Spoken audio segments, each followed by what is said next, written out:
Fala, Pizzi! Estamos aqui no primeiro episódio do nosso podcast, né? O seu podcast que traz a psicologia de uma maneira leve e tranquila.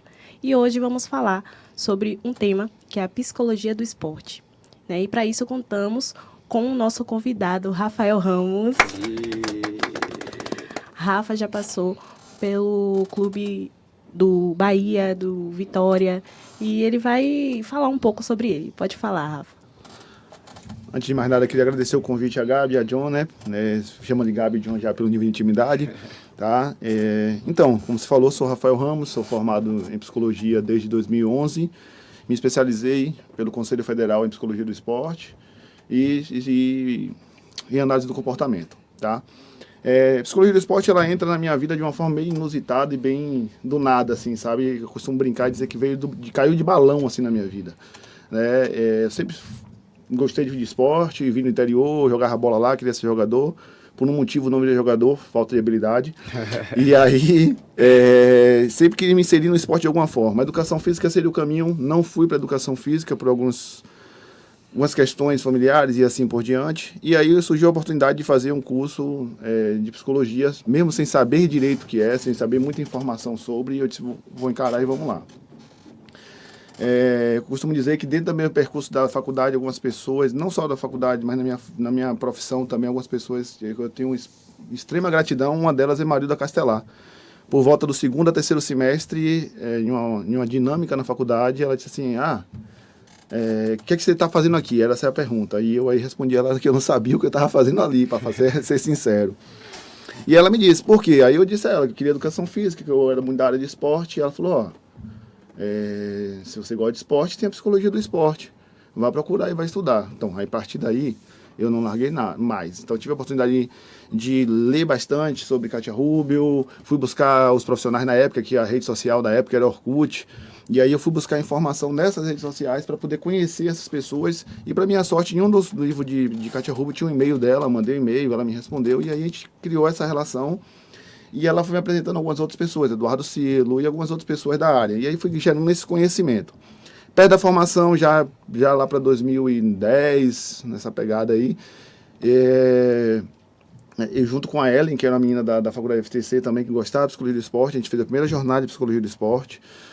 E aí, no ano seguinte, a gente tentou fazer a segunda, e trazer Katia Rubio. Katia Rubio disse, olha, tem uma galerinha de Salvador pensando em psicologia do esporte também, além de vocês dois. E aí me apresentou a uma galerinha que estava fazendo um movimento na Unifax. Almerson, Maria, Luana, Messia. E aí a gente começou a fazer esse movimento. Fizemos a segunda jornada, entramos com um pedido no Conselho Regional de Psicologia para criar-se o GT de Psicologia do Esporte, que era o grupo de trabalho dentro do Conselho, e assim foi feito. Tá? E aí a gente foi mobilizando e criando situações. Tá? Então, esse foi o meu processo lá dentro. E aí, logo depois de formado, fui chamado para trabalhar com a seleção de basquete sub-15 e sub-17 do estado da Bahia, o masculino e feminino, tá? E nesse período, a Thaís Coutinho, ela era psicóloga do Vitória. E aí ela recebeu uma ligação na verdade, a psicóloga do Vitória, e ela já fazia parte do GT, ela estava como coordenadora do GT, depois de algum tempo ela virou coordenadora. E aí perguntaram a ela se tinha algum profissional para indicar, e ela me indicou para o Bahia. E foi assim que eu me inseri no primeiro trabalho real, assim, vamos dizer, CLT, né? Dentro da psicologia do esporte. Então, foi onde eu permaneci durante 6 anos na formação de atletas, do sub-15 ao sub-20, trabalhando lá com eles. Então, assim, gratidão a Thaís por ter essa indicação. Então, e saí do Bahia, fiquei um tempo fora da psicologia do esporte. E há pouco tempo, a Miriam me chamou, 2 anos atrás, a Miriam me chamou para fazer parte do Esporte Clube Vitória. Né? Então, assim, eu fiquei lá 2 anos também e me desliguei tem pouco tempo, questões pessoais, mas me desliguei do Esporte Clube Vitória.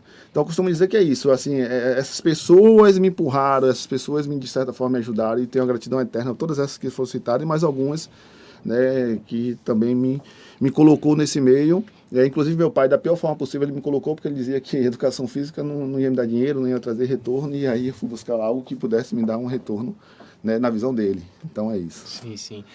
Então, Rafa, me explica um pouco aí pra galera também se inserir no meio da conversa aqui, né? O que é a psicologia do esporte? Infelizmente a gente tem uma visão da psicologia do esporte muito voltada para o alto rendimento, né, John? Sim. Então a gente vai buscar a psicologia do esporte, toda vez que a gente pensa em psicologia do esporte, a gente só pensa no fator psicológico que atrapalha o rendimento ou otimiza o resultado de um atleta. E na verdade não é só isso, né? Então assim, é um estudo científico, né, de pessoas que estão inseridas na prática de exercício físico e do esporte. Sim. Então isso abarca tanto o alto rendimento, então de que forma o fator psicológico pode otimizar o resultado de um atleta, ou pode atrapalhar e a gente fazer intervenção para que isso não venha atrapalhar. Então, o papel sempre, dentro do alto rendimento, é fazer com que o fator psicológico otimize o resultado, né? E também tem um outro lado, né? De que forma o esporte pode favorecer para o aspecto psicológico do indivíduo. Então, a gente tem o outro lado também da psicologia do esporte. Então, a gente se prende demais, principalmente quando eu falar de tempo de Brasil, o alto rendimento, na minha opinião, é muito relacionado ao futebol. Então, país do futebol. Então, quando se pensa em psicologia do esporte, inserido no futebol. Então, alto rendimento o tempo todo. E aí você vê as Olimpíadas aí, alguns atletas citando a importância do psicólogo do esporte nesse processo. Tá? Então, assim, é muito mais além. É muito mais além do que alto rendimento. Então, tem psicologia escolar, tem psicologia do esporte no setor social, tem a psicologia do esporte em tempo livre, tem a psicologia do esporte em diversos lugares onde há esporte e atividade física, não só dentro do alto rendimento. Sim, sim. E essa diferença, Rafa, você citou que já passou pela seleção baiana de basquete, né? E tem passagens também tanto por Bahia, por Vitória, na questão da formação ali de atletas, que eu acredito que seja um pouco diferente. Você trabalhar na base ali, na formação do atleta, onde você citou que tem muito um âmbito escolar, um âmbito social, e a diferença para o profissional, que são atletas já formados e vai focar só em alto rendimento. Então, queria primeiramente entender essa diferença do trabalho com o basquete e com o futebol, sim, que até para se desvincular essa ideia de que a psicologia do esporte só é futebol, mas não, a gente tem diversos esportes aí super importantes, né, inclusive para a Bahia, para o estado da Bahia, assim, atletas de altíssimo níveis, sim, que precisa desse olhar também da psicologia do esporte. Então, queria primeiramente saber essa diferença sua. Como foi trabalhar com basquete e depois migrar para o futebol? Para minha sorte, eu vou chamar de sorte, eu sempre trabalhei com formação de atleta de alguma forma, né? Então, assim, tanto no basquete quanto no futebol, os dois eram formação. Então, a gente tinha atleta no basquete de 15 e 17 anos. No futebol, de 14 aos 20 anos. Então, sempre no processo de formação de atleta. No basquete, o que vale ressaltar é que lá era um projeto que foi totalmente trabalhado em cima de gerar um resultado. Qual era o resultado? A gente fazia a seleção baiana de basquete, estava na série C, vamos dizer assim, da competição nacional, e a gente precisava subir, né, e ganhando mais espaço. Então, a gente fez todo um projeto onde teria toda uma comissão técnica relacionada a nutricionista, psicólogo, preparador físico, todo mundo que ia ajudar esse atleta a gerar esse resultado. Então, o nosso papel ali era fazer o alto rendimento acontecer de algum jeito.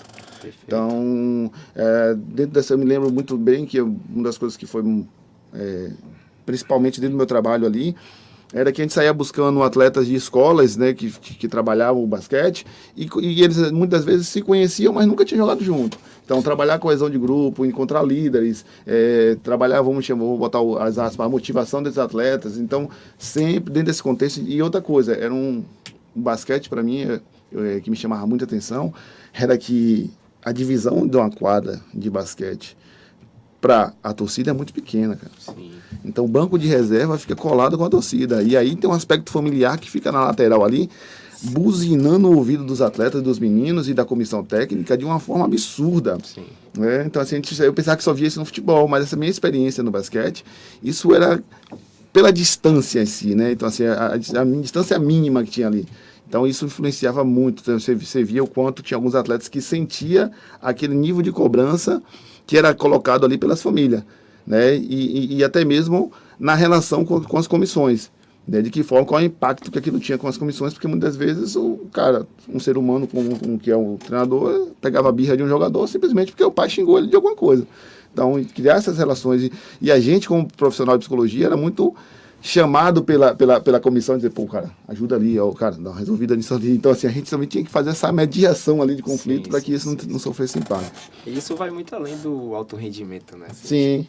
Para analisar essa questão da família, a questão social mesmo ali, né? Principalmente para iniciação, né? Sim. E aí eu acho que no futebol o peso é maior, né? No futebol, quando a gente fala de iniciação esportiva, a gente tem que ter uma ressalva muito grande dentro do que se diz respeito a somente alto rendimento. Né? Então, a gente, abrindo aqui vocês dois conviverem, sabe muito bem do que eu estou falando, e é uma das minhas zonas de conflito com o futebol, esse processo. Então, o que é a ideia da formação de um atleta? Ok, a formação de um atleta, vamos formar atleta. Mas, em compensação, são seres humanos que estão ali, que muitas vezes saem de casa com 13 anos, abandona, entre aspas, vamos dizer assim, não é abandono, mas abandona a família e é inserido dentro de um contexto, até seus 20 anos, de diversos fatores que podem implicar em diversas situações extremamente desconfortáveis, nas piores possíveis. Vale ressaltar que a gente não está falando de clube aqui, não está falando de nada, está falando de futebol. Sim. Então, se você for buscar um texto da Infância Entra em Campo, se eu não me engano, de 2011, existiu uma pesquisa do governo do estado com a Unesco, eu sempre trago isso como informação, ele cita alguns riscos, pedofilia, abuso financeiro, abandono escolar, dentre outras situações que eles citam, que é extremamente conflitante dentro do futebol. Perfeito. Então, enquanto você está buscando formar atletas, a peneira, o funil, ele é muito menor do que a gente imagina. Então, quando a gente vê futebol, a gente vê o brilhantismo na televisão, é muito bonito, a torcida, o estádio cheio, tudo é bonito. Mas dentro do processo, e é doloroso, na minha opinião. Por quê? Porque você forma um atleta, a cada 100 atletas que estão na divisão de base do futebol, apenas um se forma. Certo? E se esse um que se formou, beleza, vai gerar um resultado financeiro dentro do clube que vai girar aquela máquina durante muito tempo e que vai fazer com que o estádio encham e assim por diante. Mas, em compensação, aqueles 99, ele retorna para casa. Perfeito.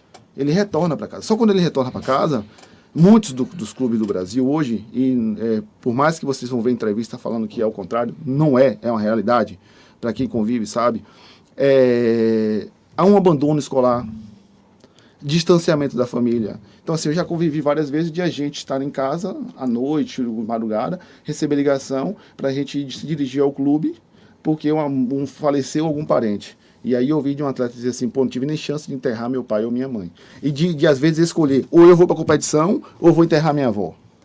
Né? Ou eu vou para a competição, ou eu vou passar no novo. Então, assim, aí o cara fala, não, mas todo esse esforço que eu estou fazendo lá na frente vai ser recompensado. Beleza, ok. Mas nem todos. Eu não estou dizendo também, eu não acho que o futebol também tem que salvar todo mundo. Não. A gente sabe também que aquilo ali é um processo de alto nível. O que a gente precisa fazer, na verdade, é reduzir o máximo possível dos danos que isso pode acarretar na vida do indivíduo lá na frente. Né? Então, o que a gente precisa ter consciência é de que, por que não cobrar desses atletas a escola? Por que não cobrar? Por que não trabalhar em cima disso? Por que fazer artimanhas para que isso de alguma forma aconteça?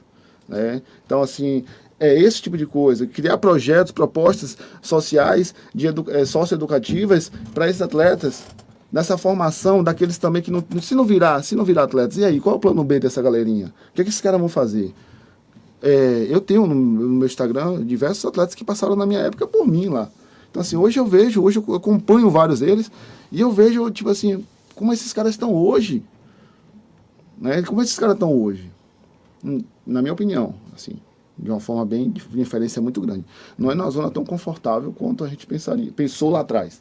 Sim. Né? Então, é uma coisa para se pensar e a gente, quanto profissional da área de psicologia, se pensar, só que assim, vale ressaltar que quando você entra em um processo desse, você entra num processo de conflito, você entra em um lugar onde você vai gerar desconforto. Se você tiver uma reflexão dentro dessa, você vai gerar um desconforto. O que se espera de você dentro de uma formação de atleta é só apenas o alto rendimento. Gere resultado. E, na verdade, muitas vezes, o resultado em si pode estar relacionado a algo externo a campo que o cara não está entendendo. Um conflito familiar, uma relação de escola que você não consegue, como a gente estava conversando, não consegue entender o que o professor está falando, simplesmente porque o cara não sabe o que é quebrar uma linha, entrar em uma diagonal. Sim. Ele não consegue entender o que significa diagonal. Sim. Quebre uma linha, ele não sabe o que é quebrar uma linha. Então, o cara, ele vai sempre ser visto de uma forma negativa, no que não está rendendo, mas não se busca entender o porquê. Sim. Porque só gera resultado. Eu acho que isso está muito atrelado à questão de que a grande parte dos atletas de divisão de base, iniciação, que inicia o futebol, no geral mesmo, é sempre aquela coisa de os pais estão lá deixando, estão jogando lá em campo junto com a galera, e aí já começa, então parece que a escola fica sempre em segundo plano, último plano, né? Está muito atrelado a isso. Mas, Gabi, eu acho, na verdade, que existe uma outra relação muito grande, é que você não consegue, os pais não conseguiram entender ainda em que contexto os filhos estão. Entende? Sim. Então, assim, eu costumo dizer que o futebol, ele te traz... o único retorno que eu tive no futebol até o dia de hoje, no sentido de... foi visibilidade, sendo muito franco com vocês. Sim. Mas, fora isso, financeiro não é lá essas coisas e assim por diante. O que eu estou dizendo a vocês é, os pais não conseguem entender. E para o pai que mora no interiorzinho, lá do interior da Bahia, com 16 mil habitantes, colocar o filho no esporte clube tal, sem botar nome, para jogar, ele vira uma referência na cidade. Sim. Isso é de um status social muito grande. Entende? E aí o menino não tá ganhando nada, mas o menino, quando chega no final do ano, ele ganha uma camisa do clube, e olha lá, ele chega na cidade vestido a camisa do clube, e ele é mais famoso que o prefeito. Então, assim, ele é muito mais conhecido que o prefeito. Então, assim, isso é de visibilidade para o garoto e para o ego dele surreal. Entende? Então, assim, ele erra alguma coisa. Agora, o cara sai de um lugar de plantador de cebola que eu já vi, que não era nada, e de repente ele se torna um jogador, um menino da divisão de base do esporte clube e tal, pronto, ele passou a ser alguma coisa. E os pais acreditam nisso. Verdade. Os pais acreditam nisso. O menino tá lá ganhando 300, 400 reais por mês, mas R$1.000 por mês, 2.000, os pais acreditam nisso. E às vezes o menino que ganha 2.000, o pai, em termos de salário, não ganha nem isso. E a gente está falando de crianças muitas vezes, né? Sim, de crianças, de adolescentes ali, a vida 14, 15, que não tem ainda uma mente formada e pode acabar se deslumbrando, né, Rafa? Com essa situação que você citou, de ser mais famoso que o prefeito na cidade Sim. dele. E realmente, você citou aí a questão escolar. Você, quando passou tanto no basquete, no futebol, tinha essa parceria entre a psicologia e a pedagogia? Você vê como é que você vê essa importância de, por exemplo, um trabalho realmente psicopedagógico, né? Sim. De você ensinar de fato uma criança o que é quebrar uma linha, o Sim. que é, enfim, como você vê esse trabalho da psicologia junto com a pedagogia, né? Porque na formação de atletas é de suma importância. Diogo, só para ressaltar, quando a gente vai falar sobre psicologia do esporte, e a gente trabalha com basquete, voltando àquela pergunta do basquete e do futebol, é necessário que você tenha conhecimento aonde você está trabalhando. Por exemplo, você tem que conhecer basquete, você tem que saber sobre basquete. Claro. Você, enquanto profissional, para dialogar com um atleta ou com uma comissão técnica, você precisa conhecer o que é basquete. Você precisa conhecer todos os pedidos que o professor fala, você precisa entender, anotar e buscar, chegar em casa e buscar estudar sobre aquela área. No futebol, a mesma coisa. É se comportar, se vestir, né, estar ali. Não adianta, quando eu ia para a clínica, vamos dizer, eu ia almofadinha, brincando aqui. E no futebol, eu ia literalmente futebol. Né, vestia como comissão técnica e assim por diante. No basquete, a mesma coisa. Então, por que eu estou falando isso? Porque da mesma forma que você fala assim, estamos falando de adolescente, é necessário para a gente trabalhar dentro desse aspecto de divisão de base, que a gente entenda também o processo como é que chama? O aspecto biológico do indivíduo. Sim. Né? Então, assim, esse menino está formado com 14 anos, o cérebro desse menino já está maturado, ele já está realmente maturado, ele já consegue compreender. E aí? Porque, assim, muitas vezes a gente pega uma informação, que hoje está muito na moda essas informações da Europa, por exemplo, de futebol europeu, traz para dentro da base, da divisão de base brasileira, né? O menino que não tem nível de informação nenhuma e começa a falar palavras rabuscadas, como eles falam lá, e gerar informação para os meninos não entenderem. Então, assim, é complicado. Então, quando você fala assim, essa relação com a pedagogia, eu acho que o futebol ele vai funcionar dentro de uma engrenagem, cara. Eu acho que todas as áreas precisam se comunicar. A partir do momento que a gente começa a dialogar ali, vai haver um funcionamento. Psicologia, pedagogia, setor médico, social. Então, se todo mundo começar a dialogar ali, compreender o indivíduo como um todo e não repartilhar nessa ideia de que campo é aqui, psicologia aqui, nutrição é ali, isso não vai funcionar. Sim. Precisa entender o indivíduo como um todo. Sim. não em pedaços, em retalhos. Sim. Não é retalhos. Se for retalho, vamos juntar e fazer uma coxa. Né? Então, assim, porque senão não vai dar, não vai andar, não vai funcionar. Então, a pedagogia, todos os dois dos clubes que eu passei, tinha pedagoga, e era assim feito o trabalho, dentro dessa ideia de cada um com suas limitações, é claro, mas existia, assim, essa tentativa, pelo menos, de parceria. Sim. É um assunto muito importante também na questão de divisão de base, né, Rafa? É a questão de lesões. Sim. Como esses atletas lidam com as emoções que as lesões trazem ali, né? Que é o sonho dele, e muitas vezes o atleta fica 1, 2, 8 meses fora, 1 ano fora, e como é que a psicologia... Aí a gente vai para uma outra área, junto com a fisioterapia, conseguem se comunicar nessa relação, porque é um assunto muito, muito discutido, né, na psicologia em si do esporte. Uma das maiores demandas, né, na psicologia. A gente fala que a psicologia da reabilitação, mas a gente continua dentro do alto rendimento. Mas vamos lá.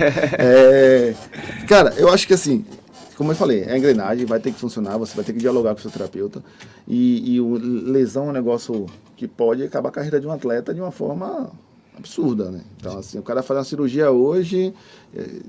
Muitas das vezes a cirurgia, já vi várias vezes, de retornar o mesmo processo, sentir a mesma dor, e a confiança em si nunca é a mesma. O atleta ele não consegue colocar um pé com mais firmeza, porque ele tem medo de se lesionar de novo. Só ele sabe do processo de dor a qual ele passou. Então ele começa a gerar um reflexo ali de autoproteção, né? Então, assim, trabalhar com esse atleta, esse retorno, é extremamente importante. E entender junto com a fisioterapia, realmente pode voltar, não está voltando, como é que está. É você entender o contexto da evolução desse atleta, para a gente dizer para ele, ó, tem segurança para voltar e trabalhar junto com ele essa segurança. Né? E também ter muito cuidado também, né? Porque você pode, se você não tem conhecimento, se você não conversou com a fisioterapia, chega, não, volta, e não é o momento certo, e assim por diante. Olha o que você pode gerar. Então, tem que ter esse diálogo, não tem jeito. Exatamente. E também, né, Rafa, essa questão das lesões, de você entender muitas vezes o que é aquela lesão. Você falou sobre o psicólogo do esporte buscar essa informação, né, de estar inserido dentro do contexto. E, assim, como... lembrando a essência aqui do podcast, né, desse bate-papo mais descontraído. A gente está falando para uma galera também que está buscando informação, é estudante da área e tal. É muito importante, né, Rafa, a gente se inserir, nem que seja ali um pouquinho de entender o que é uma nutrição do esporte, o que é uma fisioterapia voltada para o esporte. Eu tenho um exemplo muito legal, que é interessante. Sim. E a gente tinha um atleta em um determinado clube que ele se lesionava com muita frequência. E era um jogador de extrema importância para o clube. Sim. E a frequência de lesão era muito grave. Então, assim, ele tratava, uma semana depois lesionava. Tratava, uma semana depois lesionava. E esse atleta já estava a nível de querer desistir, não querer mais saber de futebol. Sim. Quando foi descobrir, cara, a relação com o dente, velho. Eu não sei te explicar de que forma, porque eu não sou dentista, mas assim, quando o dentista sentou na sala lá pra gente conversar todo mundo, ele tinha um processo de infecção no dente que ocasionava todo esse processo na musculatura dele. Caramba. Então, assim, eu enquanto psicólogo, dizia, caraca, que negócio interessante, negócio... E, assim, realmente, pós isso, deu muito certo, né?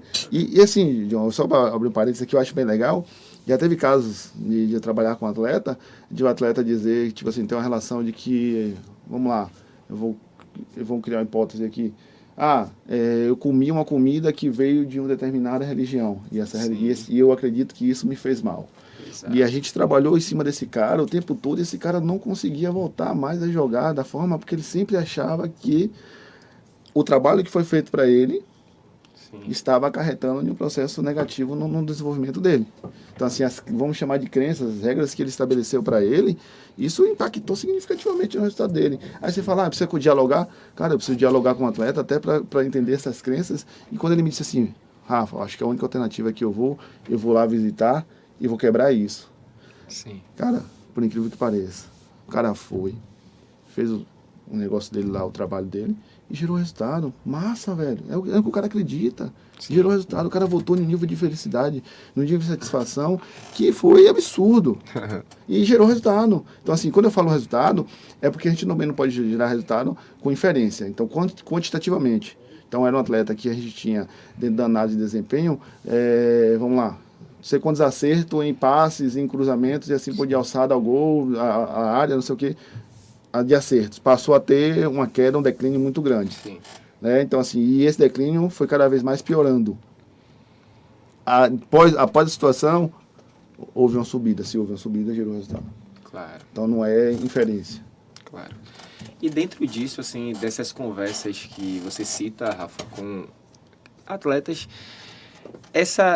eu queria que você explicasse um pouco pra gente essa diferença, né, Gabi, da psicologia clínica Sim. com a psicologia do esporte. Eu ia falar isso agora. Esse parêntese, assim, que é muito interessante quando você traz essas vivências de uma troca ali com um atleta e tal. E, Sim. pô, será que a gente tem muito uma visão engessada, né, da clínica como eu tô sentado aqui, o atleta, o paciente está Sim, sentado do outro sim. lado, e clínica Até porque- pode ser em Qualquer qualquer lugar, ambiente. Isso. Até porque a psicologia, principalmente aqui em Salvador, nas faculdades, a psicologia do esporte é muito pobre, né? Acaba que não tem muito conhecimento. Eu mesmo, como já sou um pouco ligada, eu e o John também, com a psicologia do esporte, acaba que na faculdade sempre perguntam, oxe, vocês fazem atendimento clínico? Como é que Exato, funciona? Então é E eu importante. queria que você explicasse isso, né? Essa diferença, assim, como Se funciona. você for pegar na teoria, se você for ler, e eles vão deixar claramente lá assim, no que diz respeito a esporte,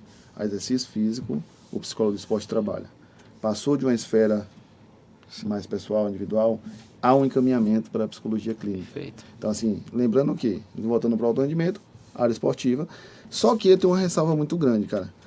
Isso aí eu acho que cabe muito a um futebol de alto rendimento. Imagine a gente que eu falo, porque vocês, né, já viveram isso comigo, que trabalha dentro de um ambiente de formação de atleta. Será se realmente a gente vai conseguir hoje fazer só o papel do esporte? Será se hoje a gente vai conseguir fazer essa separação, essa dicotomia tão radical? Difícil, né? E muitas vezes a gente vai fazer um acompanhamento clínico, sim, Sim. dentro do atleta, porque ele está necessitando de uma situação de cunho familiar, de um namoro, né? Porque o menino está passando por tudo agora, tudo para ele é novo, tudo para ele é recente, tudo é realmente descoberto, é adolescência, é 14 anos, se inserindo dentro de um contexto, né? Longe de família, longe de pai, vivendo geralmente em quartos que divide entre 3, 4 meninos, né? Então, você precisa estar também dando esse suporte. Sim, sim. A maior diferença que é ressaltada é o ambiente em si, né? A estrutura em si. Por que a estrutura? Porque a gente está no campo, cara. A gente eu costumo brincar, era sol quente na cara. Tá no campo, tá observando o atleta, tá observando o atleta dentro do contexto esportivo. O braço com duas cores. Braço com duas cores, sem camisa, né? Então, dentro desse contexto, se for a gente conversar com o atleta ali, a gente vai sentar ali, vai conversar. Muitas vezes já aconteceu era um cara que conversava muito com os atletas no campo. Então, assim, vai acontecer esse lugar, vai acontecer, porque não é fechado esse lugar. Né? E eu acho que uma das piores situações também, que isso leva a um olhar, que é o olhar negativo da psicologia, né? Sim. Que é o olhar do profissional que só lidar com maluco, que só lidar com pessoas que têm transtornos É uma mentais. situação de adoecimento, né? Então assim, eu não vou buscar porque eu não sou doente, eu não vou buscar porque eu não sou isso, eu não vou buscar se eu não sou aquilo. E entrou em um modismo muito grande, que eu não falo só no ambiente esportivo, como até na escola em si, porque eu tenho uma filha de 10 anos, e dizer assim, se o menino você faz psicólogo, você é autista? Eu não pergunto se faz. Né? Então, assim, um preconceito surreal, né, gigantesco. E isso a gente ouvia muito. Isso a gente ouvia muito. O preconceito em si. Né? Assim, a falta de conhecimento sobre a área e levar essa ideia de psicólogo profissional para maluco. E aí, muitas vezes, faz com que o atleta não vá buscar. E eu falo não só atleta, como também comissão, que também às vezes não conhece sobre e acha que é só sentar ali, conversar e pronto. Né? Sim. Sim. Em cima disso também, Rafa, isso aí também é uma questão que era uma dúvida minha muito na atuação lá, né? Que a gente tinha dentro desse clube. Até que ponto essa questão do vínculo, ela é benéfica dentro da psicologia do esporte, quanto ela pode atrapalhar Sim. também o processo de ajuda do próprio atleta ali Como você vê essa questão do vínculo dentro do ambiente esportivo? Porque é um lugar que, como você citou, a gente está... O tempo é dinâmico. É o tempo todo ali com o atleta, o tempo todo tendo contato. Essa criação de vínculo é de suma importância, mas até que ponto? E o que é mais interessante é que quando um atleta encontra alguém para ouvi-lo, ele necessariamente parece que sabe, como 2 mais 2 é 4. Eles se juntam e acham que você é o cara, sabe? É o cara que vai te ouvir o tempo todo, é o cara que tá ali para te acolher o tempo todo. Tá ali todo dia, toda hora. Tá ali todo dia, toda hora. Então, assim, ele vai sempre na sua sala, ele vai sempre conversar com você, ele vai te mandar mensagem no WhatsApp. O que você precisa tentar entender, deixar muito claro, né? Até para ele em si, para, né, não criar a relação, é a linha tênue entre amigo e profissional. Sim. Então, acho que esse é um ponto principal. Essa linha tênue aí que você enquanto profissional, você precisa entender isso. Perfeito. Então, assim, ele não é meu amigo. E deixar claro para ele, eu não sou seu amigo. Eu sou o cara que está aqui para te escutar, para te ajudar, mas eu não sou seu amigo. Né? Porque muitas vezes o cara está longe do pai, longe da mãe e assim por diante. A gente tem casos de atletas que o pai tem celular, mas mora na zona rural, não pega. E aí só fala e tanto quando o pai vai na cidade conversar. Então, quem é o cara que está ali todo dia? Quem é o cara que está ali conversando? Quem é o cara que às vezes no final de semana está ali para conversar, para falar sobre o uso de um preservativo, para dar uma orientação? É a gente que está lá no dia a dia. É a gente que está lá nessa circunstância também, na formação desses indivíduos. Então, por isso que eu falo, a psicologia do esporte, dentro do futebol, dentro da divisão de base, na formação de atletas, ela não pode ser só alto rendimento. Se for só alto rendimento, a gente vai perder cada vez mais. Sim. Né? E quando eu falo cara perder, é perder atletas, perder indivíduos, sabe? Então, assim, é uma coisa que precisa ser pensada. Sim. Eu lembro muito de uma frase, Rafa, que isso me acompanha até hoje. A gente já desenvolveu um trabalho juntos e queria que você colocasse aqui para a galera também que tá assistindo, tá ouvindo a gente, a diferença entre motivação e agitação. Eu acho essa frase a cara de Rafael.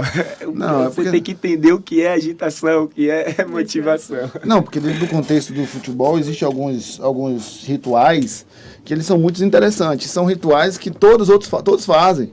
Né? Existe uma frase bem conhecida também que é assim, como é? Se macumba desse certo... O Campeonato Baiano terminava empatado. Porque todos os rituais que é feito dentro de um vestiário é feito no outro. Sim. E assim, é agitação ou é motivação?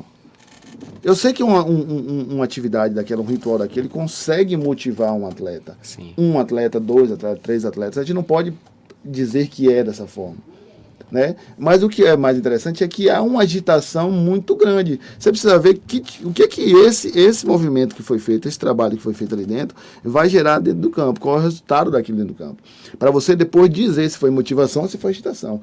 Na minha experiência, muitas vezes é muito mais agitação, muito mais zoada do que... Assim. Mas assim, eu acho, por mais que seja zoado e assim por diante, é um ritual necessário. Sim. Mas não necessariamente é motivação, entende? É rituais do futebol, é ritual que vai acontecer, é os gritos, e às vezes até grito do clubismo, de você se identificar. Então, assim, é importante se pensar nisso. Sim. Mas até que ponto isso é motivação? Né? Tem uma história muito interessante, Rafa, queria que se você pudesse contar pra galera, que é do jogo, que você colocou uma música de um artista bem famoso aqui, cara. Do cenário. Essa história é sensacional, seria bem interessante. Eu gosto dessa situação, e essa situação gerou até um pouco de conflito depois de um certo período. Vamos lá. Então, assim, é você entender também a situação ao qual o contexto que você está. Então, eu trabalhava com uma equipe, e essa equipe precisava de um processo de motivação. Então, quando uma comissão técnica fala motivação, você precisa entender aquilo que motiva o seu atleta. Porque se você pegar um videozinho de família lá dizendo, vai lá, meu filho, vai lá, meu irmão, jogue bola, eu já vi isso destruir jogo. Então, assim, não necessariamente um vídeo de família me motiva, cara, não me motiva. Se te motiva, beleza, ok. Mas motivar um grupo em si é bem complicado. Então, você precisa entender muito bem dentro do contexto. E dentro desse processo, eu fui percebendo que existia uma música em si, a qual os meninos tinha esse processo de agitação, né? E os meninos criava uma energia muito positiva, vamos dizer assim, a palavra energia, né? Misticamente, vamos dizer assim. Mas existia uma conexão grande com essa música. Sim. Então, toda vez que ele descia do ônibus, saía todo mundo ouvindo essa música, dançando. Toda vez que eles iam treinar, no vestiário estava tocando. Toda vez que eles iam para o jogo, estava tocando. E dentro desse processo do campeonato, eu comecei a trabalhar fazer um pareamento com os meninos, dentro da ideia da música, que era um estímulo extremamente neutro lá, vamos dizer assim, e condicionar a dinâmicas e situações que gerassem respostas a qual eu estava buscando. Então, a motivação, a união grupal, né, a vibração, que é um termo muito forte lá. Então, assim, a gente precisava criar esse contexto favorável para que pudesse ter um resultado em campo. E assim foi feito. E a gente foi decorrendo. Isso não foi feito uma vez, João. Isso não foi feito da noite para o dia e foi sem pensar e vou gerar isso aqui. Não. Isso foi planejado, isso foi estudado e isso foi inserido, trabalhado para que isso gerasse a resposta que a gente buscava. Então a gente passou a competição toda gerando trabalhos de pareamentos para quando chegasse na final, que era a nossa expectativa, a gente fizesse um trabalho de intervenção naquele momento. E assim foi feito. E na hora que os meninos perfilaram para entrar para jogo, eu coloquei a música que os meninos dançavam muito, que era Digo, Canário, Olha o Trem. Sim. E aí os meninos começaram a fazer um movimento, o movimento que eles faziam, do que foi trabalhado no perfilamento, que era algo que não era esperado. E o próprio adversário olhou com uma cara de meio assustado. Se meus atletas não estavam motivados, eu não sei, mas o adversário, na cara você viu o susto. Sim, então eu falei, pô, o que esses caras estão planejando, o que esses caras estão fazendo? Né? Então, assim, isso gerou, né, e dentro de campo, ao final do jogo, a gente do setor da psicologia, na época, foi parabenizado por essas situações.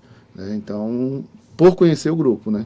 E várias outras experiências, como Copa São Paulo e assim por diante, que você precisa conhecer, John. Você precisa saber onde você está inserido, você precisa saber no contexto que você está inserido, você precisa criar relações, né, com o atleta, com comissão técnica, você precisa se aproximar desses indivíduos. Senão você vai ser mais um ali.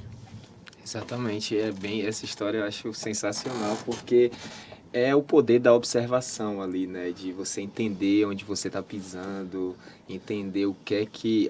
essa diferença que eu acho sensacional entre motivação e agitação. Sim. O quanto a agitação Prejudica.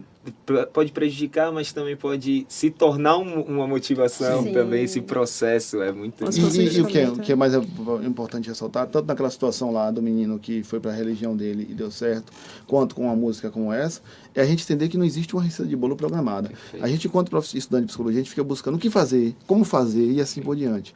Só que a primeira coisa que você precisa fazer é conhecer o indivíduo ao qual, então o grupo ao qual você está trabalhando.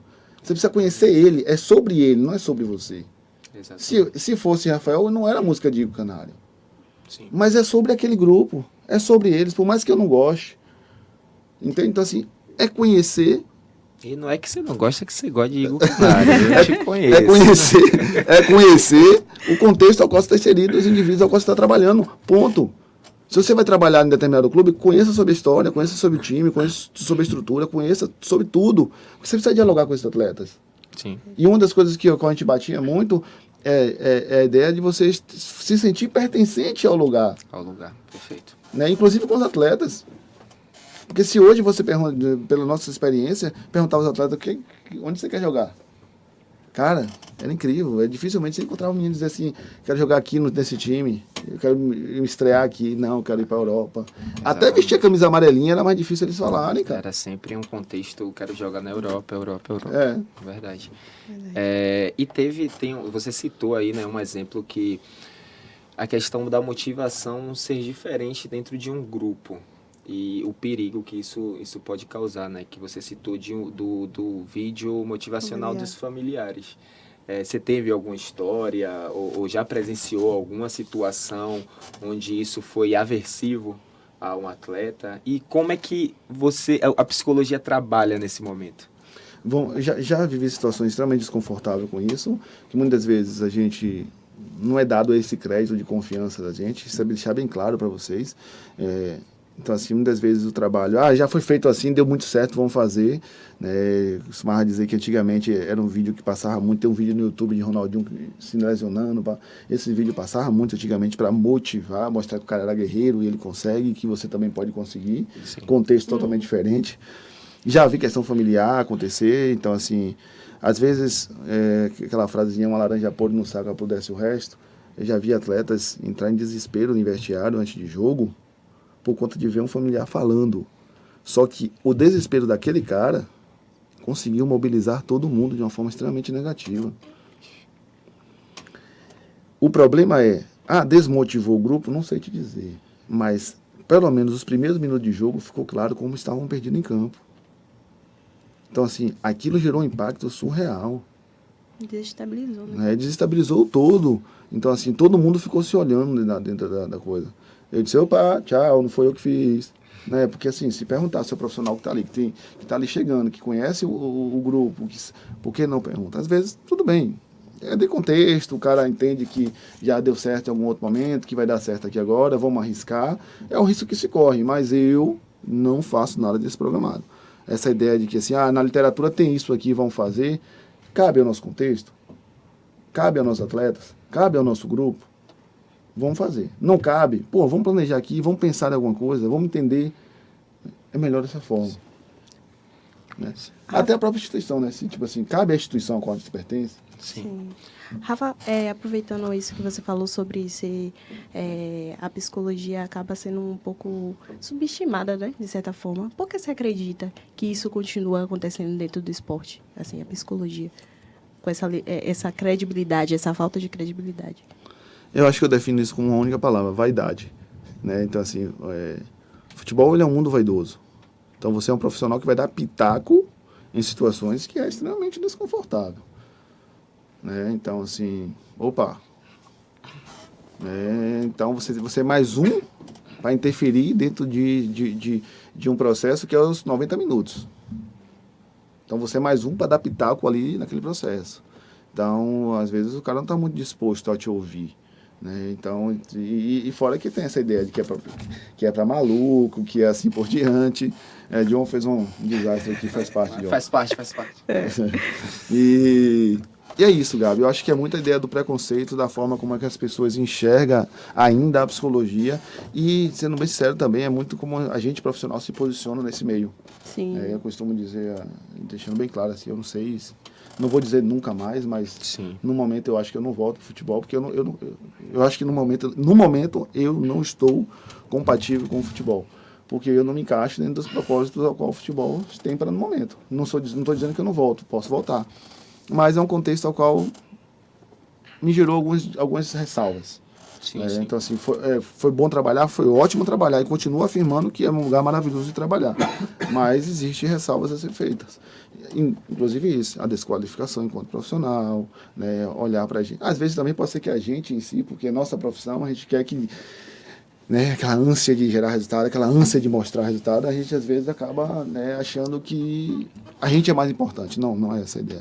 Mas a gente faz parte de um processo. Eu costumo dizer que o alicerce que segura um atleta é técnico, físico, tático e psicológico. Para que ele gere resultado, ele precisa ter esse alicerce muito bem estruturado. Porque um atleta que não esteja bem psicologicamente, ele vai desestruturar todos os outros aspectos, físico, tático. Bota o atleta ansioso dentro do jogo para você ver se tecnicamente ele vai jogar. Não vai, o nível de tensão dele está baixo. Sim. E também essa questão da ansiedade, né, Rafa, de entender que é um processo natural. Sim. Mas até que ponto se torna disfuncional ali, né, essa engrenagem de... É uma pergunta que a gente teve muito, né, no Instagram da gente sobre como é que se trabalha esse contexto da ansiedade dentro do esporte. E muitos atletas, inclusive, quando souberam da sua presença aqui no primeiro episódio, pergunta a ele, John, como é que eu consigo trabalhar essa minha questão da ansiedade pré-competição, pré um jogo importante?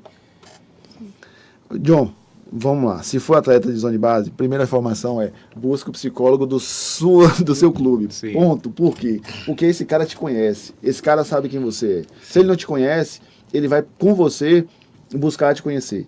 Certo? Ponto. O que a gente precisa entender é que, assim, faça isso que vai dar certo aquilo. Faça isso e assim. A gente pode encontrar algumas manobras, algumas estratégias para enfrentar aquilo naquele momento. Né? O que é que dispara a ansiedade? Eu já vi N de casos de dizer que o jogo vai ser filmado, dispara a ansiedade. O adversário tal, dispara a ansiedade. Então, a crença de que toda vez que eu jogo com esse time, eu perco. Sim. Toda vez que eu jogo em determinado estádio, virado pro lado tal, eu perco. Toda vez que minha família, meu pai vai me assistir, eu não me dou bem, jogo mal. Então, assim, o que é que leva a essa resposta de ansiedade? Eu já ouvi casos que é medo de ter ansiedade e Sim. tem ansiedade. Já atendi casos assim. Pronto, o que é que leva à ansiedade? Então, assim, o que a gente pode fazer para amenizar, que a gente às vezes faz, é a gente trabalhar a questão de uma respiração, do mindfulness, que vai gerar um nível de redução das respostas fisiológicas da ansiedade. E o que atrapalha o rendimento do atleta são as respostas fisiológicas da ansiedade. Sim, sim. Né? Perfeito. Falar um pouco sobre referências, Rafa. Você, no início aí da sua formação, você citou muito Katia Rubel, a própria Thaís, né, que era a psicóloga do Vitória. E lá atrás, quando você via a psicologia do esporte, até hoje mesmo, hoje acredito que você, por ser um profissional bem atuante assim, e a galera, pelo menos que eu conheço, sabem quem é Rafael Ramos. Sim, eu também. Então, quais são as referências que Rafael Ramos tem dentro da psicologia do esporte? Cara, eu costumo dizer que foram as pessoas que me ajudaram bastante nesse processo, né? Então, assim, eu costumo dizer que não só da psicologia do esporte. Tinha um professor chamado Paulo Araújo que ele me ajudou a ser o psicólogo que eu sou. Ele me ajudou a ser o psicólogo do esporte. E o cara não é psicólogo, velho. É o cara que não fazia eu perder o processo. Ele era um agrônomo que dava aula de estatística na minha sala, só que foi o cara que me deu as mãos e fez, bora comigo, bora. Katia Rubio, cara. Katia Rubio, eu na época de graduação, eu fiz um trabalho sobre vigorexia aqui em Salvador, que eu fui aprovado pela FAPESB. Fiquei 2 anos pesquisando sobre isso.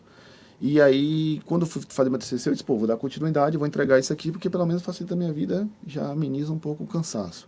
Né? Já que estava escrito. E aí, eu fiz um convite a Katia, para a Katia vir fazer parte da minha banca. Ela fez, tal dia eu estou em Salvador, e será um prazer. Então, assim, ela se mobilizou a vir. Ela já vinha, na verdade, mas ela se dispôs a vir para cá e fazer parte da minha banca. Então, Katia Rubio, Eduardo Silo, que sempre, se eu ligar para Eduardo hoje e pedir alguma coisa, o Alberto hoje é um cara sensacional, trabalhando no Flamengo. Então, são pessoas ao qual eu me dou muito bem. A própria Thaís, eu tenho uma gratidão muito grande por ela. Eles fazem o grupo hoje, o GEP, né? GEP. De estudo de psicologia do esporte, que é bem legal. Bastante atuante. Atuante na área. Então, assim, a galera que vem mobilizando há muito tempo, eu acho que falta um pouco disso. Eu acho que vale ressaltar também que a gente da psicologia, principalmente da área, não vou falar principalmente, mas da área a qual eu estou, eu venho observando isso. Eu faço parte de vários grupos de psicologia do esporte, tem psicólogo do Brasil todo, e é uma discussão que tem se permeado por muito tempo. É essa ideia das igrejas, cara, das igrejinhas, das bandeirinhas, de eu faço parte disso aqui, eu faço parte daquilo, não dá abertura para se conversar. Às vezes eu sou muito radical na minha fala e as pessoas podem me interpretar errado, ou eu também não posso estar falando bem, nossa comunicação não tá boa. Mas eu costumo dizer que a gente precisa, de certa forma, se unir mais, estar mais um junto com o outro, porque senão não vai, cara. Vai cada um fazer o seu. Até para gerar discussões, né, Rafa? E eu acho que é isso que a gente da psicologia, principalmente da psicologia do esporte, falando da psicologia do esporte, precisa fazer, cara. Precisa abrir, dialogar e falar. Às vezes você vai em uma... Eu já me senti mal de ir para palestra, chega lá, eu levantar a mão para falar e as pessoas... Hoje já não faço mais. Por quê? Porque eu posso ser visto de forma negativa, sabe? Então, eu acho que a gente não precisa ter vaidade. Eu acho que uma das piores situações também é que o campo da psicologia do esporte ainda se restringe à psicologia de alto rendimento. E quando fala de alto rendimento, a psicologia ao futebol, que é o único hoje na Bahia que consegue pagar um psicólogo para estar ali, acompanhar. Tem ressalvas. Tem o IAT, Clube da Bahia, que tem para o grupo de natação, para os atletas deles, mas tem com ressalvas. Mas precisa ser pensado dentro de uma estrutura de dialogar e criar um ambiente mais favorável para o desenvolvimento da psicologia do esporte. Sim. Então, assim, tá muito essa ideia de que faço isso e tá muito vaidade, e aí, porque senão o mercado não vai me absorver, que só tem essa vaga ali, só tem uma vaga lá no Vitória, só tem uma vaga no Bahia, e aí, desculpa a sinceridade, a gente vai perdendo espaço para quem vem de fora. Exatamente. E, assim, um parêntese muito legal, assim, é a profissional Katia Rubel, né? Não, essa aí é... É, assim, você que está pensando em psicologia do esporte, leia a Kátia Ruvel. Tem que ler, se não ler. Se não ler, vai ser forçado a ler. Exato. Se você botar psicologia do esporte no Google, a primeira coisa que vai aparecer é ela. Sim. E, tipo assim, é uma pessoa extremamente aberta para diálogo, sabe? Verdade. Então, assim, eu já te devia tomar exemplo disso, né? Mas, assim, eu acho que falta um pouco disso. Eu acho que falta de dialogar, falta de conversar, falta as faculdades, de certa forma, abrir espaço para ter esse diálogo. Com certeza. Eu entendo as faculdades, é uma questão de mercado, é normal, mas a gente precisa ter mais diálogo sobre. Sim. Em cima disso, Rafa, que você falou da questão da faculdade mesmo, né? Das universidades que não abrem assim muito espaço por questões de mercado. Você vê esse mercado em um futuro próximo se abrindo e eles tendo que se adequar a essa nova realidade que é a psicologia do esporte? Ou você ainda vê uma dificuldade nesse processo? Cara, eu acho que o mercado precisa abrir um pouco mais. Esse preconceito da área esportiva, de entender a importância da psicologia do esporte. A partir do momento que o mercado abrir, as faculdades vão abrir. Então, assim, vai depender muito do mercado, precisa muito de entender. Mas eu acho também que a psicologia vem tendo tido uma crescente muito grande pós-pandemia, vamos dizer assim. No A geral, saúde né? mental, de forma geral, Sim. que a tendência é que isso tenha, né, que haja um crescimento. Então, Também hoje acho. você já vê que cara, ver um atleta falar sobre problema de saúde mental na rede social, a nível nacional, ao nível mundial, cara, era a coisa mais rara do mundo. Uhum. Hoje em dia, todos eles estão se expondo, deixando de treinar, deixando de jogar, né, deixando de participar das atividades por conta de saúde mental. Sim. Não só atletas, cantores e assim por diante. Então a tendência é que isso se comece a enxergar, se não vai, né, vai pela dor, infelizmente. Então, assim, está sendo uma crescente nesse sentido. Perfeito, é isso mesmo. Eu vejo isso na psicologia no geral, né? É. Mas é a questão de até consequência. Vai chegar Sim. do esporte eu também. eu defendia a ideia antes de que o futebol ele contratava lá na minha época, no início, 2014 e assim por diante, muito mais pela lei, né? Que a Lei Pelé exige que um clube formador tenha um psicólogo na sua grade. Então, Sim. assim, a maioria dos clubes do Brasil antigamente tinha psicólogo na divisão de base, mas não se tinha no profissional. Sim. Então, assim, o que explicava isso? A lei. E hoje em dia, se você olhar, boa parte dos times da Série A já se apresenta como profissional de psicologia. Sim. Importantíssimo isso, até questão, como você está falando, né, do mercado se abrindo, consequentemente as universidades vão ter um olhar Sim. financeiro para a coisa também. Vamos abrir aqui agora, né, Gabi? Interação com a galera, a gente deixou uma caixinha de perguntas aí no Instagram da gente, do Fala Psi, fala.psi. Primeira pergunta. Paga bem? Depende, né, velho? Depende se você chama de bem, né? Mas depende se você chama de bem, cara. Eu só posso responder por mim em divisão de base. Eu não posso responder para profissional e eu não tenho noção do profissional. Eu prefiro trabalhar na clínica. Essa aspas em termo aí, financeiro, entendeu? Sim. Clinicar, para mim, hoje, financeiramente, é muito mais viável. Sim. Inclusive com plano de saúde. Assim, cara, depende da realidade de cada um. Né? Eu acho que... Mas essa questão da clínica também, né, Rafa? Porque você citou em alguns pontos da nosso bate-papo aqui, a questão da visibilidade que ser um psicólogo do esporte, estar em um grande clube, um grande cenário, te possibilita até na clínica também, de você ter um... Só que se eu for no mercado e for na hora de pagar a conta, puxar o crachá, ninguém paga, não. Mas é uma questão mesmo de visibilidade, né? Não, isso é verdade. Brincadeiras à parte, eu acho que isso me gerou, né? Tipo assim, lá no início, eu recebia um valor que eu já vi hoje clube de futebol em 2014, meu primeiro salário. Eu já vi clube de futebol oferecer esse mesmo salário hoje. Estamos falando de 2014 para hoje. Inflação então, assim, aí, né? Uma subida. É uma situação que é complicada. De 2014 para cá, vamos lá, 11 anos, não teve mudança, inflação nenhuma, nada. Feijão não subiu, café não subiu, nada subiu, sabe? Só o salário não subiu. Agora, em compensação também, se você olhar também aí os últimos REDAs, os últimos concursos, também não tá nessas coisas não, cara. Exatamente. Não estou desmotivando ninguém não, né? Mas...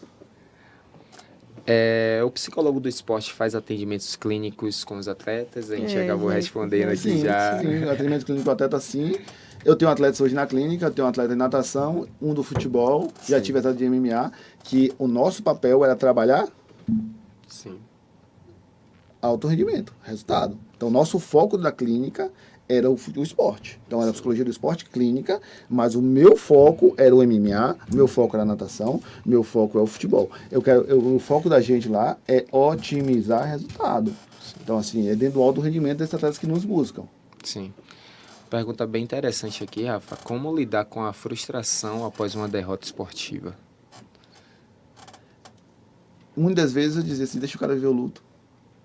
Às vezes é necessário viver esse luto. Eu acho que uma das maiores preocupações hoje sociais, inclusive na criação de filho, é a gente não querer mais que ninguém se frustre, né? Não existe mais frustração. Sim.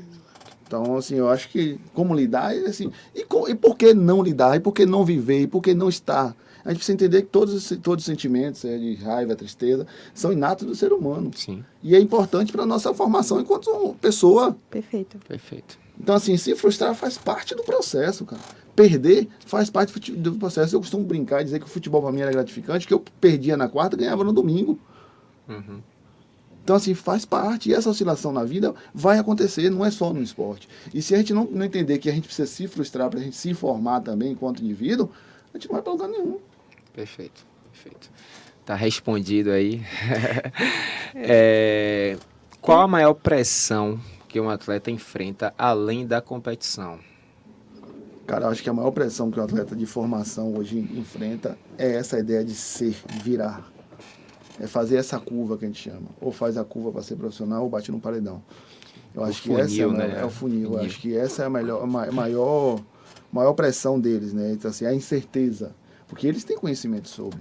Eles vivem tudo isso. E muitas vezes eu já ouvi de atleta dizer assim, pô, cara, eu quero sair de casa com 13 anos de idade, eu quero chegar com meus 20 e dizer meu pai, assinei meu contrato profissional. No profissional. Porque o profissional ele já assina o contrato profissional com 16 anos, mas no profissional. Então, vou jogar no profissional. E, ao mesmo tempo, eu já ouvi dizer para ele, pô, o que vai ser de mim se eu voltar para casa dizendo que o clube me dispensou aos 20 anos? Sim. Então, assim, essa incerteza, que eu acho que é uma situação que é complicada a lidar para um atleta, sabe? E eles têm consciência disso. Né? Alguns não têm, porque eu acho que a tomada de consciência vem e você precisa gerar respostas positivas para ter resultado.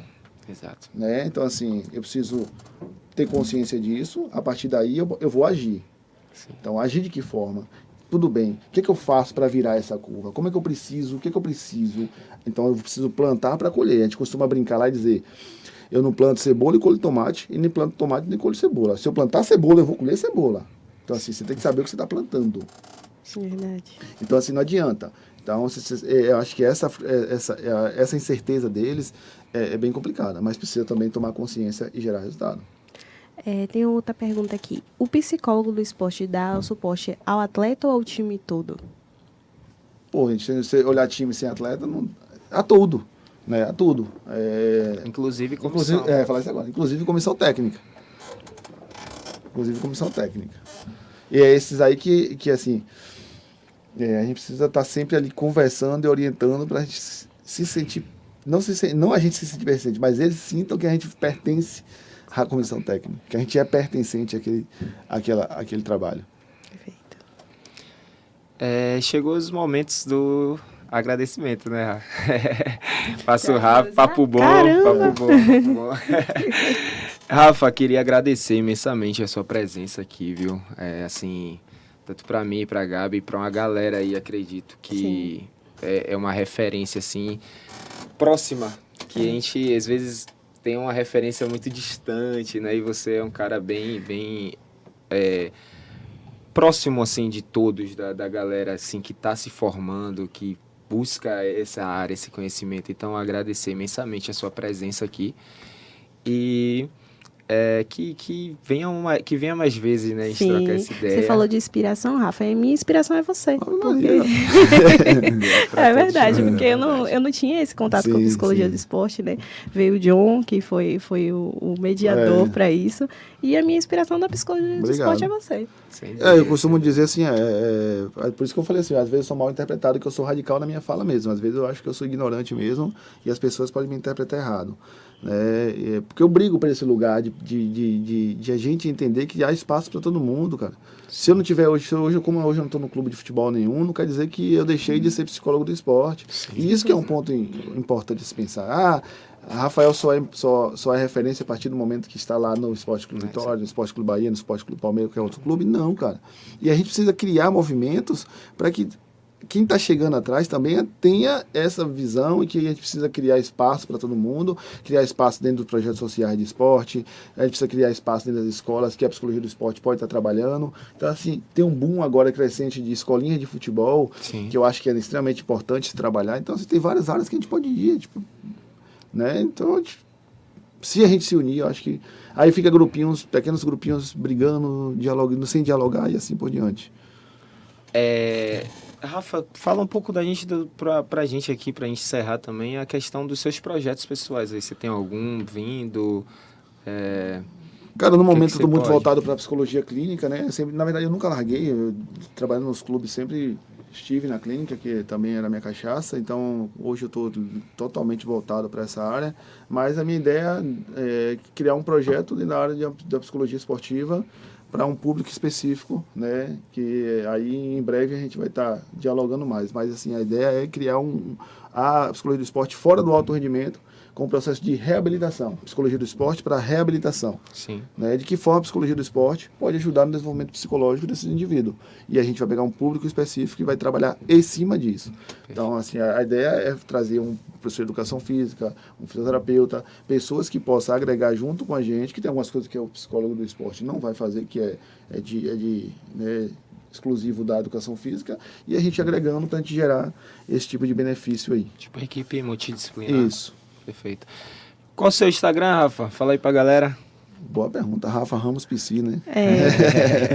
Arroba Rafa Ramos PC. E a galera fala muito, Rafa, posta mais coisas, É verdade. posta mais. Eu sou mais contido nessa situação aí. Né? Além dos agradecimentos aqui, queria fazer agora um agradecimento especial para quem fez isso tudo acontecer, né, Gabi? Sim. A gente está nesse projeto aí empenhado há muito tempo. Queria agradecer quem está à frente do projeto, que brigou pela ideia, abraçou, além de Gabi aqui, além de mim. Tem Lucas, né? Sim, Pô, nosso Lucas parceiro, né? Marcelo. Lucas Marcelo, Tiago Araújo, Marina Souza, Samara, Iago. Pô, nossa gratidão aí. Não Que falta ninguém, viu? que os próximos episódios vão estar Também presentes, assim, vão ser outros 2 apresentadores, né? Aí a gente vai decidir ali qual a área que a gente vai abordar. Sim. Talvez a gente só tinha um spoiler aqui de um livro que a gente vai presentear o Rafa, que a parceira da gente, que é a Unime Anhanguera, Shopping Paralela, agradeço imensamente ao Mauro, que é o diretor da instituição, Sim. Matheus, que deu um apoio total, que é o coordenador acadêmico. Sim. Ana Rúbia, nossa coordenadora. Muito obrigado também. Inclusive, eles têm um podcast lá da instituição, Sim, né, da também. Unime Anhanguera, que é o PodPC, que é voltado ali para a galera mesmo da monitoria lá, né, se quiserem acompanhar da também. Atlética também, né? Exato, tá tudo envolvido. Nossa professora Thalita Romero também. Verdade, deu um apoio muito grande. muito importante. E aos nossos patrocinadores, né, que foi o CT Habitat. Falou que foi pelo Fala Psi. Já ganha 3 aulas grátis lá, a Rafa aí, ó, tá vendo? Aí, Rafa. Que o CT deles se encontra em Buraquinho, Corredor da Vitória, Estela Maris. Feira de Santana também abriu uma. E eles estão com a primeira franquia agora, né, Gabi? Que é lá em Patamares. Sim. Então, muitíssimo interessante. Nosso patrocinador também, Lojas Soult, que, enfim, a galera que me conhece aí sabe que, falou em roupa, falou da Soult comigo. Inclusive, o nosso convidado veio a roupa da Soult. Eles têm 3 lojas, né, Gabi? No Shopping Paralela, Salvador Shopping da Bahia. E assim, pensou no seu look aí do São João, vai nas lojas Soult. Ainda dá tempo, viu? Com certeza, corre lá que tem muita coisa legal. A coleção de São João deles estão bacana demais. E é isso. Muito, muito, muito, muito, muito obrigado a todos que fizeram acontecer esse projeto. E vamos para os próximos, né? É sim, aguardem que tem muito mais, hein? Aguardem, aguardem. Talvez Muita coisa boa aí. muita coisa boa. E a gente está querendo falar um pouco sobre o que a universidade às vezes deixa fugir, né, Gabi? Um pouco. A gente Exato. trouxe psicologia do esporte aí. A gente está conversando com a galera da psicologia jurídica também. Do trânsito. Do trânsito. Enfim, vai ter muita, muita, muita coisa legal. Então, você que quer sair um pouco do que as universidades batem, né? Que são extremamente importantes também. Mas quer fugir um pouco, tenho certeza que você vai encontrar aqui no Fala Psi, viu? Tamo junto, até a isso aí. próxima. Tchau, tchau. Tchau.